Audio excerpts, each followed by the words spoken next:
real life, well, the myth of the cowboy is that he's a self-reliant, independent. He's in fact the epitome of that American worship of self-reliant independence. There's a certain kind of subtext of masculine independence to the cowboy. He depends on nobody and treasures his independence. The reality of the cowboy in sort of late 19th century America is that he's a kind of a rural proletarian. He's a footloose kind of vagabond. He may have lost his land either a lot of cowboys are ex-Confederates, although there are plenty of cowboys from the North as well, who were kicked off their land either by plantation owners or by big landlords in the North. They move west and they work increasingly. Either they come from the East to the West and work for big ranching companies, which are gigantic. I mean, million-acre ranches, the King Ranch, for example, or the XIT Ranch. These are vast cattle empires.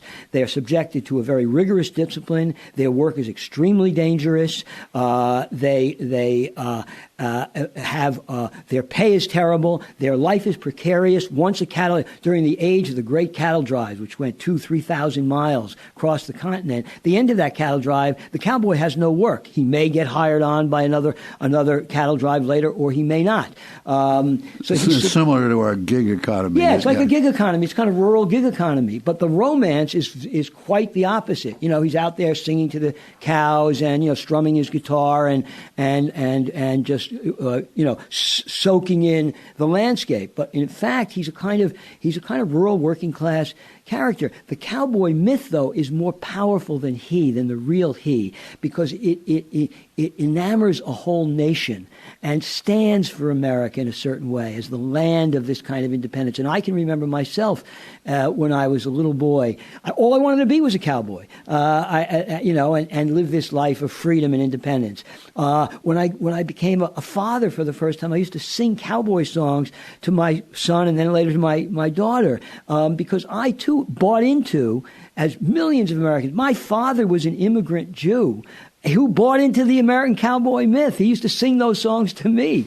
So, well, the myth in large part is created by immigrant Jews in Hollywood. It is, exactly. And one reason it's so powerful is because it belies the reality of the real social life.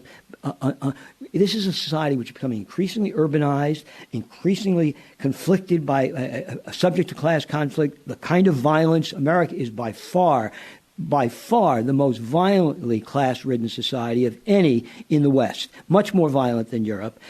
So that reality of exploitation, of company and federal government and state government violence against workers, against urban squalor and congestion, against abject poverty of the kind that Jacob Riis so brilliantly and eloquently documented and photographed. All of these things get submerged in the myth of the cowboy, that really America is, because the cowboy myth is happening right then in the teeth of all of that. But instead you get this image of America as this kind of land of the free and the bold and the courageous, which the cowboy epitomizes. And in fact, I mean, the cowboy is like the figure in Charlie Chaplin's Modern Times. He's a cog in a machine. Yes, he really is a cog in a machine. A brutally difficult life, and that life is true even to this day.